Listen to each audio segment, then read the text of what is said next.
So we've just seen a video of some people's experiences during the lockdown, some good, some not so good.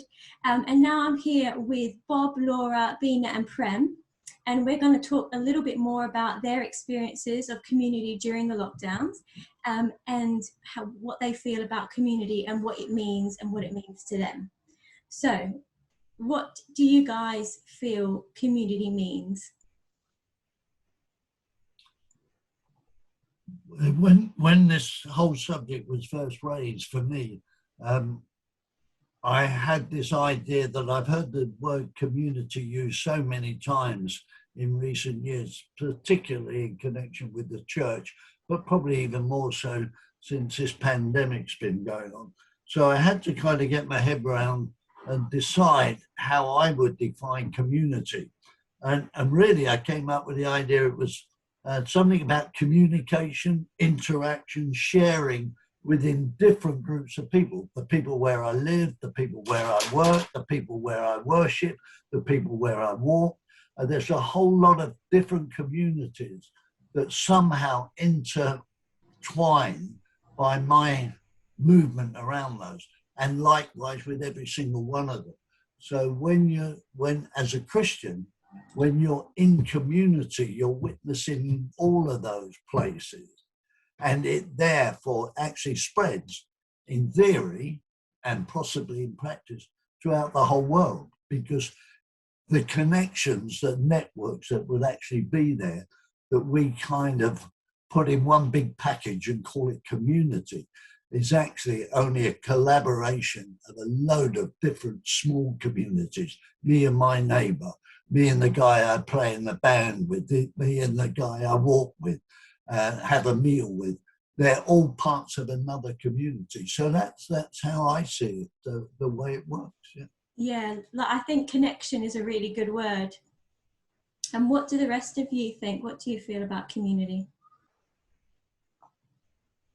I think my understanding of it has changed a little bit over lockdown. I think I would agree with Bob a lot on the connections and about how the wider community is like a build-up of lots of little communities within that. And I think it's just about having something in common or something that connects you. But I think that for me, community had always been, the idea of community was very kind of close to home, so very local.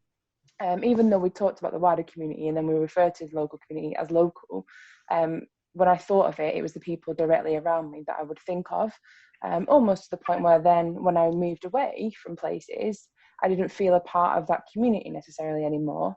But I think that shifted for me with the pandemic, because actually I've not been able to see the people directly around me. So it's been just as easy to speak to my family all the way back in Manchester as it has been to speak to my friend that lives around the corner. So I'm starting to find different ways of doing community. And it's still very important for me to see people all the time. And, you know, I would like to be around people. But I think, yeah, I've realised the importance of the community, and I'm trying to make sure that I look for different ways of doing that. Yeah, I think you're right. It has kind of opened up new opportunities for community, but we see that kind of balance of the positives and negatives of that, in that, you know, it is limited to this kind of platform, like online, so you can see them and talk to them, but you're not there, you're not with them. And that was reflected in the video, where people were saying like there are barriers in place, like a mask or having to keep your distance or the screen. So it is kind of a good and a frustrating thing. Is that kind of what you're saying? Yeah, definitely. I think, and also it's just really shown me the importance of it and how much it's needed, and how kind of different it can be. So I think, yeah, like I say, the positives and the negatives are there, but I think the key thing that's kind of been driven home throughout all of this for me is just being, I maybe took it for granted before, and I think I've been a part of a lot of different communities without necessarily thinking about it too much, and it wasn't until, you know, things changed that I realised how important it had been to me and how important it was. And I love seeing it and seeing it happen in different ways. And now I think I look for it a little bit more in ways that people are coming together and, you know, sharing things. Yeah, definitely. Prem and Beena, do you have some thoughts on community or perhaps an experience? Yeah, community is more about caring and sharing, and never felt alone if you are in the part of the community, especially during this pandemic. There are so many things happen. We can't go and meet other people, and you felt very lonely and depressing. But thank God for the technology with the Zoom, you all connected. Because especially Beena had COVID last time in the first lockdown. She was suffered with COVID, and we are on isolation. And the church community and our Tamil community, these people are helped a lot. That means a lot. We never know before that will happen, and they are going to help us. We never imagined that. But when it comes into the practical, we experience the community depth and understanding, and how we can help others. It doesn't matter whether you are saying how are you. It's not just a word, but it means a lot. Yeah. So in my understanding, community is more about caring and sharing and support each other, not only by financial support, but the moral support is comfort, and everything is very important, especially during this pandemic. Because we came from India, and we are living here, but my parents and Beena's parents, our family back home, they are struggling. And when we hear those kind of news, we felt very helpless, because we can't do anything physically over there. What's going on over there? As you have seen on the news, there are so many things going on around us. But with this community, as I said, with church community and our friend groups and each and everyone, they are supporting one another. Yeah. And I work as a nurse in the hospital. So during this pandemic time, it was a really wonderful experience. I know it's like a panic and chaotic situations, but we understood how much we valued for the community, and the huge support from the community, from the like charity people making things for us, sometimes food and other things. It's made some, and especially on the Thursdays during the pandemic, Thursday night 8 o'clock tapping outside the community is like a really encouragement and support. I felt really cheerful when they come out and say claps for us. It's really a lot support and encourage even, and it helped us to go forward, even though this is very stressful situation. And for us, it's really like when I had COVID, I felt really isolated. But because of lot of support, prayer support, and encouraging words from the family, from the church, from the friends, so community is very important, especially during this pandemic situation, any other. But so I would say caring and sharing and thinking of people. And when you like these situations, community will give an assurance that you are not alone, we are with you. That's the message I understood during this lockdown time. Yeah.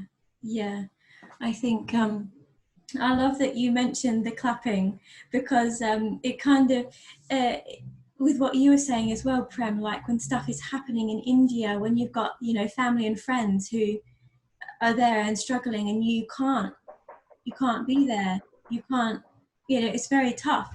But also when you know that there are nurses like you, Beena, who are working and really having a really busy and tough time, how can you show support? And I always wondered, you know, from your kind of perspective, how you felt about the clapping, because it doesn't really help other than what you're saying, like just showing that you're like kind of moral support.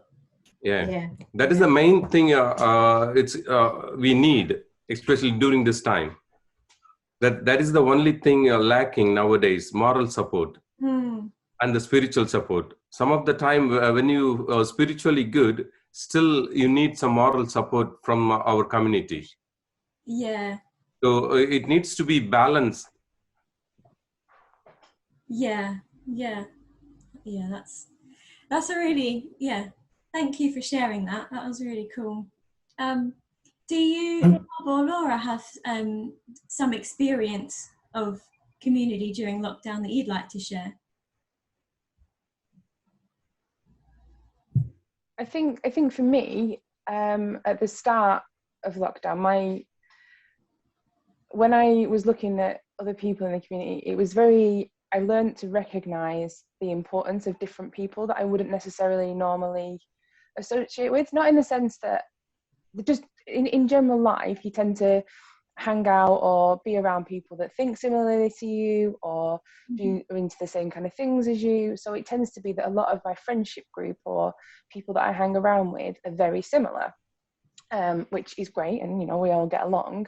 But then I think something that kind of became apparent for me was just how important it is to have a diverse kind of range of people within your community, because otherwise what you see of the world is very narrow and very limited, and you don't really necessarily see everything that's going on.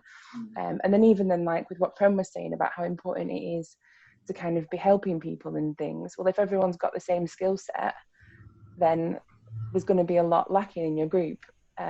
Whereas actually, if you get to know different people and get to know different people with different skills, you can kind of cover everything. So at the start of the pandemic, when there was a lot of things that needed doing, like I was shielding, I wasn't allowed out, or well, I mean, no one was really allowed out, but I was a bit more limited.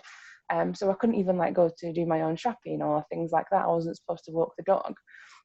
So I had to rely on other people to do that for me. And I think I felt very much like, well, there's nothing I can contribute now. I can't do anything.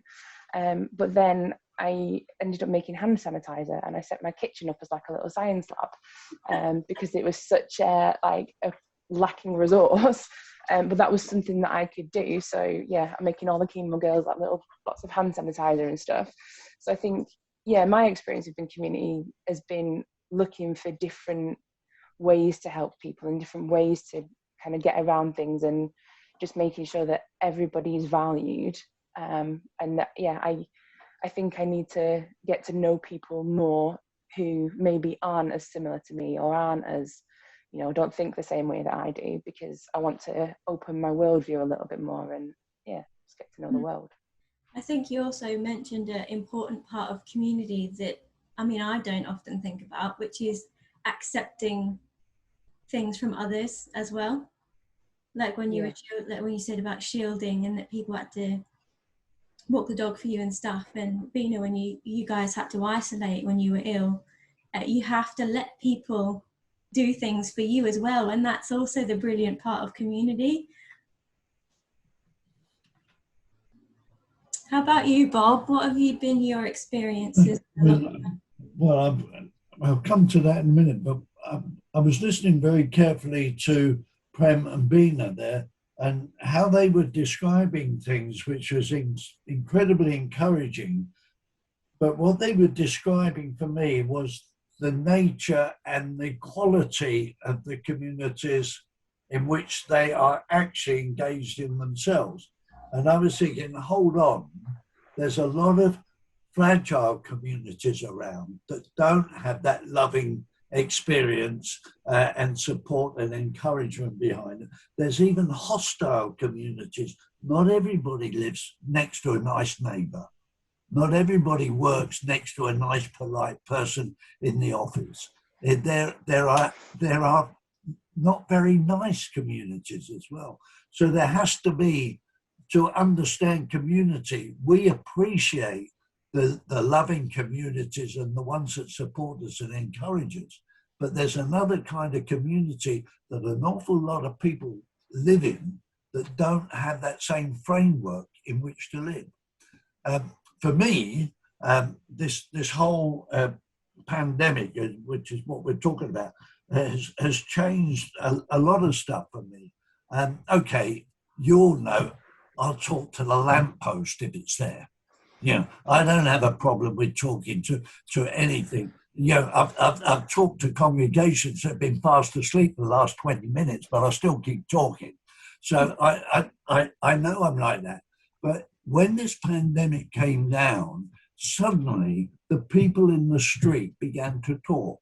And when it got serious, even one of the neighbours set up a WhatsApp group, another, technical thing that I'd actually learned to use, WhatsApp group for the street.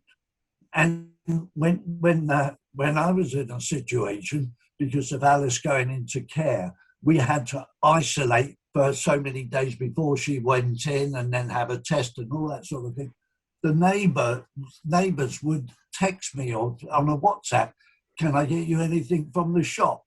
And we even got to the extent that they trusted me enough with their bank details that the neighbours would go to the shop, put the stuff on the doorstep with the bill in, and trusted me to transfer my money electronically to their account. Wow. Now, that's incredible when you think, who would have thought that would have happened in the 21st century 2 years ago? No.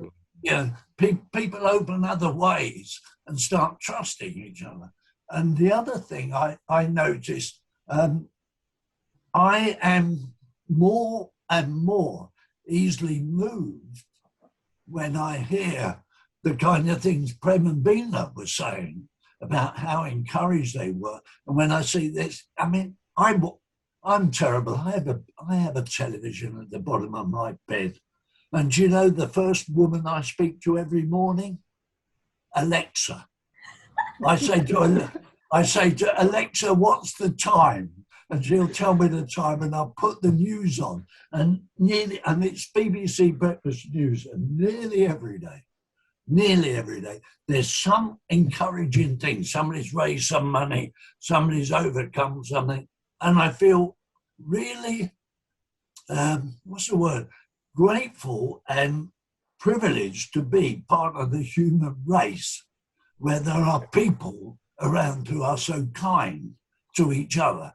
And there's an awful lot of that that's happened, as well as all the bad stuff. But there's been some beautiful things that have been happening. And I've been considerably moved by all that sort of stuff. Yeah. Amen. Absolutely. You're right. There was a big, a lot to do about Captain Tom wasn't there in Bedford. Yeah. And what he did and overcome, and a lot of people have done that, haven't they? They've, raised money, or you find, I think, and that's kind of what you were saying, Laura, as well. You find different ways, like when you made the hand sanitizer, because you forget how scarce it was at the beginning. Like, it seems like such a long time ago now, but there was a point where we couldn't get hand sanitizer. And so, you've got to think of different ways to be community, don't you? Because you've got all those barriers in place. You have to get a bit creative, don't you? And I think, I don't know, do you think that this is going to carry on, or do you think we'll kind of revert back into our comfort zones? No, personally, I think that this one is much better than before, because when we talk about this COVID and deaths and things, there are so many positive side and the negative sides are there. But we need to take the positive side. I mean, negative side, we can't go outside, can't hang around with friends, can't go to the restaurant. But a good thing is we had a good family time. We're spending most of the time with family. And the other things, Zoom was there for a long time. People are using for different stuffs, but now Zoom is an important thing for the meetings. Because as a Tamil community, we have got friends from all over the UK, because we all from same hometown, but they are living in Sunderland, some of them in Belfast, Bristol. But after this lockdown, we organize a prayer group, Bible study, and monthly once or twice we are having the Bible study. We meet each other, and this one we are not spending any money, not for any fuel, just the time.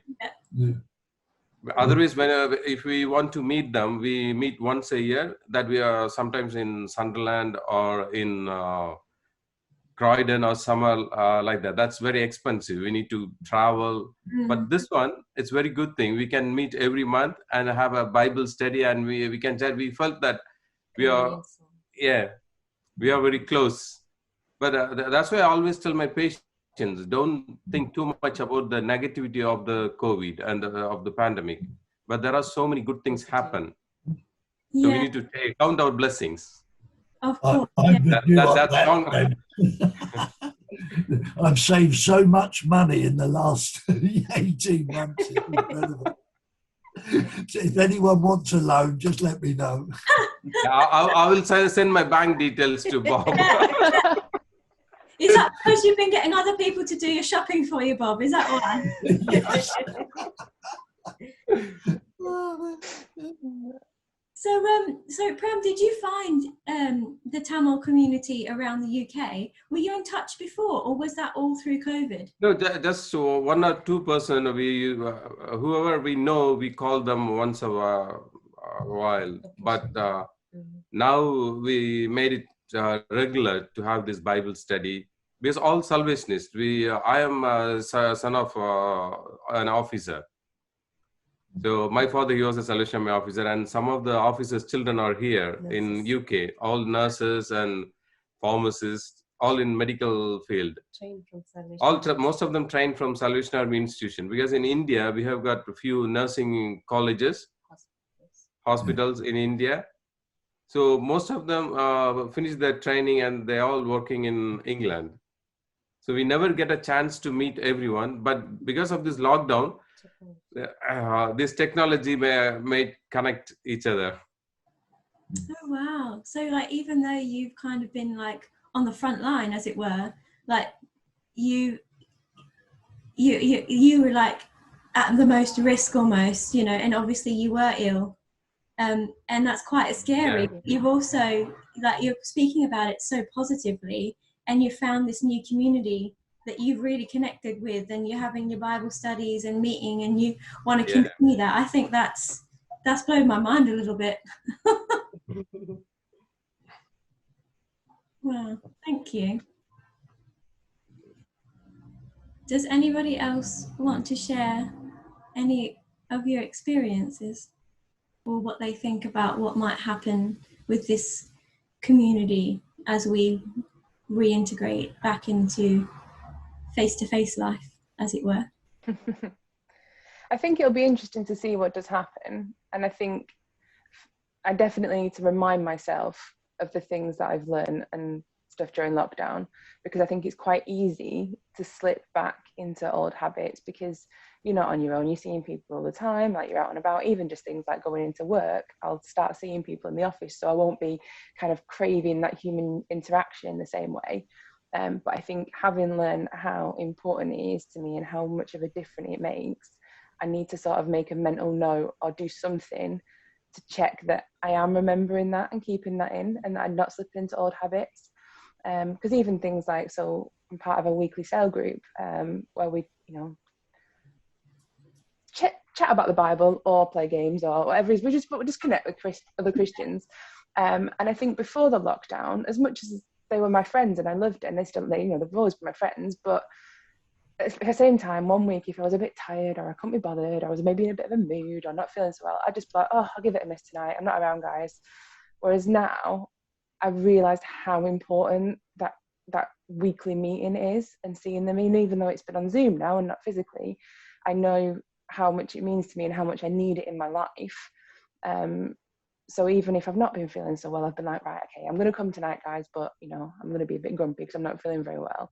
And then I never am that grumpy because they usually cheer me up. So it's fine. But I think having seen how important it is to me, I need to make sure that I don't slip into the old habits of, oh, I'm a bit tired now, especially when I'm like back to work and commuting and all that kind of stuff. I need to really prioritize the right things in my life. And the community needs to be like a really high priority for me, whether that just be locally or, you know, the online, or all these kind of different communities I've experienced, or just, I think, the ones that I've maybe taken for granted before now. Yeah, I think that's what I was thinking while you were saying that, like how much we took for granted, like that we would just have people, or we'd just have that group or whatever, and when we couldn't, like, you know, we're probably going to end up in a place again where we forget. But I think what you're saying is you remember how much you missed it when you couldn't have it. Yeah. You don't know what you got till it's gone type thing. So like, Yeah. value that and value the people. Bob, you look like you want to say something. Yeah. Well, I was thinking things. I wonder whether I ought to say them. So, but I will, because the worship bit, I'm going to the worship bit, how things will change. I think we've got to face the fact that things will never be the same as they were 18 months ago. We've learned to do things differently. For the last 6 months, you could say I've been attending cafe church because I had been watching the service on the Sunday morning from Bedford with a cup of coffee in one hand and a piece of toast in the other, sort of thing. And you get used to that kind of thing. But then as that went on, I felt a bit guilty about it. You know, it started that way. Oh, this is nice. I can watch the service, join in the service while I'm eating toast. Mind you, if I tried to sing eating toast, it means I've got a lot of cleaning up to do afterwards. So anyway, I don't sing very well, so nobody misses it. But I thought, well, you know, surely there must be more reverence to worship than just watching it like a television program while I'm having my breakfast. So latter days, I've stopped doing that, you know. So, okay, you know, if I'm going to worship, I'm going to worship and let the coffee get cold. So there are things you learn, but people are going to view church in a very different way. And I think when we open up properly, and we maybe have to come to terms with that and plan for it rather than kind of just be reactionary when it happens, because people's habits on a Sunday have changed dramatically from what they were 2 years ago. And church will be one of either the gainers or the losers, depending how we approach the going back. Yeah, I think in that as well, though, in some ways there's also been a lot of learning we can kind of take from that, and a lot of things that have been really positive about it. So for me, I struggled before the lockdown because I was so ill. I struggled to go to church every Sunday. I mean, I'm not a morning person anyway, but I did struggle with it because with my treatment schedules and things, that used to be when I couldn't go. But now, particularly now that we have the live service where it's happening, you know, and you know other people are worshipping at the same time, and kind of you feel that even though they're not there, there's just something special about knowing that other people are praying with you at that time. I think having it online's meant that some weeks when I wouldn't have been able to go because, you know, I've been in bed with like an oxygen machine or whatever, there's no way I could have gone to church. But rather than feeling kind of isolated and on my own in that, I've put, you know, the service online on, and I've seen like people in the chat saying good morning, and like, you know, people will literally just put good morning and that's it. But you know that there's other people there worshipping with you, praying with you. And I think it's been a real blessing for me because I've been able to connect to church in a whole different way, whereas before that never would have been possible because we never would have really tried to make it online. We tried to make it more accessible. And I think in some ways that's something that we should kind of take forward. And yes, I'm really looking forward to being back in the building and seeing people and being able to hug people and worship together and sing together. Maybe not my singing, but, you know, as a group together, I can't wait. But at the same time, I think there's some things that we've learned to do that made it more accessible. So, you know, those mornings when I was too ill to get to Sunday, I still felt a part of the church. And I feel, strangely, now I feel more connected to Bedford Salvation Army than I had for the few years before when I've been going as much as I could. Now I feel much more a part of the church than I did. And it's part of that is just because the way that it's moved online and the way that we've tried to keep it going has become much more accessible for me. So yeah, whilst I do agree with what you're saying, at the same time there has been so many blessings in that I hope we don't lose.